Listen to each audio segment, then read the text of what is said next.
Idol, tayo ngayon ang ating episode ay magluluto po tayo ng chicken lauya mga idol.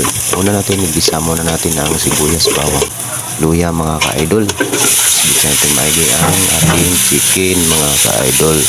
Ayusin natin pag-isa ang lalabas ang katas nito mga idol para wala yung nasa mga ka-idol. Igisa natin maigi mga idol.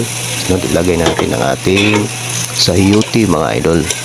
Sunod, isa natin maayos natin sa sayuti mga idol, sama natin at lagyan natin ng patis para magkaroon siya ng lasa mga ka-idol, at lagyan natin ng turmeric mga ka-idol. Ayun ang idol, nahalo na siya mga idol. Lagyan natin ng tubig 2 cups mga ka-idol at takpan natin muna mga idol ng 2 minutes para kumulo na siya mga idol. At lagyan natin ng chicken cubes at takpan natin ulit mga idol at ito kumulo na mga idol. Pakuloy natin ito kumulo na. Lagay na natin ating pitsay mga idol. Madali lang po siyang lutuin mga idol. Lagyan siya natin pitsay.